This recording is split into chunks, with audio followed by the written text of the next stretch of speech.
Nah, setelah tadi kita kenal Adam Smith, kita kenalan sama ekonom berikutnya nih ya untuk teori pertumbuhan ekonomi klasik. Namanya Bapak David Ricardo, nih ekonom asal Inggris nih. Sebenarnya David Ricardo ini mengemukakan sebuah teori yang nggak jauh berbeda sama yang dikemukakan oleh Adam Smith. Intinya, faktor-faktor pendorong pertumbuhan ekonominya tuh sama. Apa aja tuh tadi? Ada sumber daya alam, ada sumber daya manusia, dan modal, gitu ya. Nah, kita udah tahu kan nih ya, kalau sumber daya alam ini kan terbatas ya. Tadi Adam Smith juga bilang gitu kan. Dan sumber daya manusia dan modal ini merupakan faktor pendorongnya kan. Faktor pendorong apa nih? Ya, pertumbuhan ekonomi, ya kan? Itu kan yang dikemukakan oleh si Adam Smith. Tapi di sini David Ricardo memperkenalkan sebuah konsep nih. Konsep yang dikenal dengan the law of diminishing returns. Apaan nih maksudnya ya, the law of diminishing returns? Ibaratnya gini nih. Kita ambil contoh misalkan ada sebuah ini deh ya, gedung. Gedung pabrik. Nih, ini pabrik ya. Terus di dalam gedung ini ada misalkan 4 mesin. Nih mesin-mesinnya ya. Nah, mesin-mesinnya ini pastinya kan perlu tenaga manusia ya buat mengoperasikan mesinnya. Di sini misalkan setiap mesin diperlukan 4 orang buat mengoperasikan mesinnya nih. Berarti di sini kita udah punya berapa sumber daya manusia dan modalnya apa aja nih?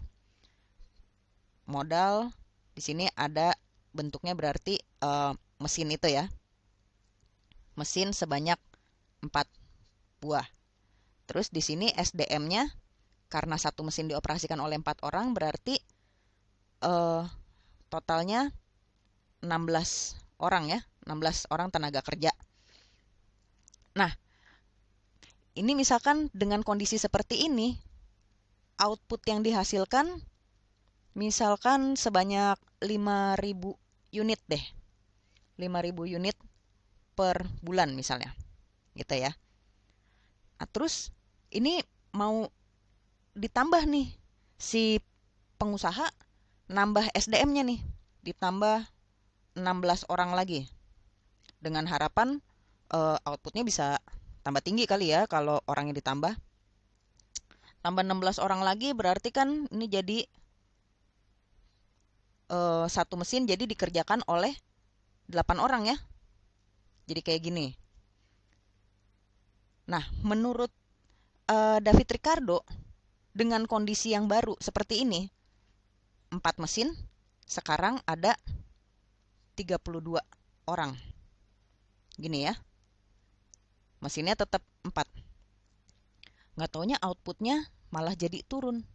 Misalkan jadi 1.000 unit per bulan. Menurut David Ricardo nih. Kenapa? Ya ini, karena the law of diminishing returns.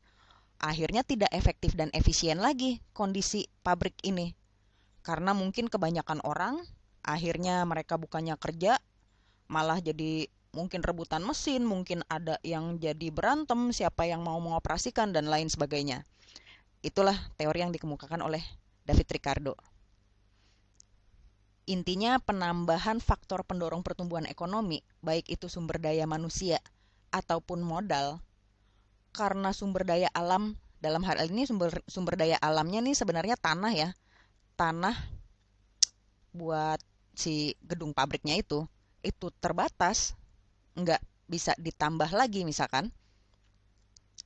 Jadi penambahan modal ataupun penambahan SDM malah bikin pertumbuhan ekonominya jadi terhambat.